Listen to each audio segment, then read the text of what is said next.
স্কুলের শিক্ষক, তারপরে আপনার কলেজের শিক্ষক সবাই আছেন, তারা মোটিভেট করে এখানে আপনার 5 জন 10 জন করে আস্তে আস্তে জানতে শুরু করেন। আর আরেকটা কাজ করা যেতে পারে, এখন না আর একটু পরে করতে পারেন, লেন্ডিং বুকস, বইটা দিলেন রোস্টার থাকলো, লিখে নিলেন বইটা, দিয়ে ওখানে বইটা সে নিয়ে গেল, নিয়ে আবার ফেরত দেবে পড়ে, তাকে আবার পরে কি কি পড়লো না পড়লো তার জন্য সবাইকেই আবার আরেকটা ক্লাস নিয়ে তাদেরকে জানতে হবে। তাহলে আপনারা আস্তে আস্তে জিনিসটা পরিষ্কার হবে। আর আপনারা যেটা সালাম সাহেব বলেছেন যে আমাদের তো সহযোগিতা আমরা সবসময় করবো, কিন্তু আমি এটাকে ধন্যবাদ জানাই আপনি এটাকে যে তার যে উদ্যোগ, তার যে সর্বাত্মক যে আপনার তত্ত্বাবধান, এটার ফলে এটা এত সুন্দর করে গেছে। আপনারা সেখানে সবাই মিলে সহযোগিতা করেছেন। আমার বিশ্বাস যে আপনারা যদি একসাথে কাজ করেন এটাকে আপনারা আরও সমৃদ্ধ করতে পারবেন, পাঠাগার হিসেবে সমৃদ্ধ করতে পারবেন। আর বই বোধহয় আরও লাগবে, হ্যাঁ বই আরও আছে, বই আরও লাগবে।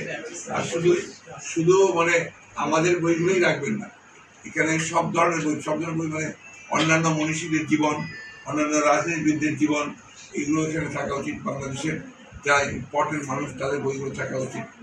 যারা এখানে আমাদের দেশের জন্য যারা অবদান রেখেছেন, সেই সঙ্গে বিশ্বের যারা বড় বড় রাজনীতিবিদ আছেন, যারা প্রধান, আমাদের রসুলুল্লাহর উপরে একটা বই থাকা দরকার, তার জীবনী সম্পর্কে। শুধু কোরআন শরীফ একটা আছে, আমি দেখতে পাচ্ছি যেমন কোরআন টোরআন আছে, কিন্তু এখানে রসুলুল্লাহর জীবনের উপর বিশ্বনবী এখানে থাকা দরকার, তাহলে সবাই জানতে পারে, সেই দরকার। সেই সঙ্গে আপনার ইতিহাস সম্পর্কে বই থাকা দরকার, বাংলাদেশের ইতিহাস, ভারতবর্ষের ইতিহাস সম্পর্কে বইগুলো থাকতে হবে।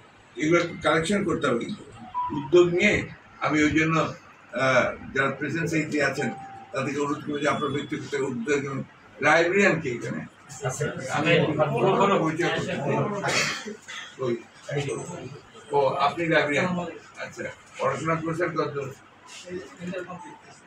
কমপ্লিট করছেন, গ্রাজুয়েশন করবেন তো করেন, আপনাকেই কিন্তু এখানে সবচেয়ে আগে পড়াশোনাটা করতে হবে, প্রত্যেকটা বই সম্পর্কে আপনাকে জানতে হবে। এটা কিন্তু লাইব্রেরিয়ানের সবচেয়ে বড় কাজ। এবং এই বইগুলো আপনি ক্যাটালগ করবেন, ক্যাটালগ তৈরি করবেন, কোন কোন বই আছে বইগুলোর নাম লিখে, নাম্বার লিখে ওই বইগুলোতে আপনার ওই নাম্বার লাগাতে হবে। আর কাজের মধ্যে নিয়ে স্টিকার ছোট্ট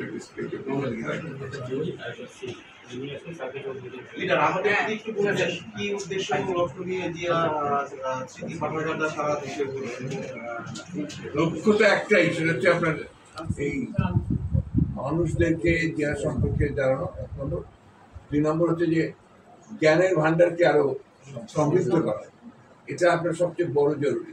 এবং আমাদের দেশের মানুষকে, বিশেষ করে আমাদের ছাত্রদেরকে, আমাদের প্রবণতা দেখা দিয়েছে যে তারা বই নিয়ে পড়তে চায় না, বই পড়ার হ্যাবিটটা করতে না। আজকে না, আমি নিজে বলি আপনাকে, আমার কথা বলি, আমি যখন খুব ছোটো প্রাইমারি স্কুলে পড়ি, তখন আমি আমার বড় বোন, আমার ছোটো বোন, আমরা নিজের একটা লাইব্রেরি করছিলাম।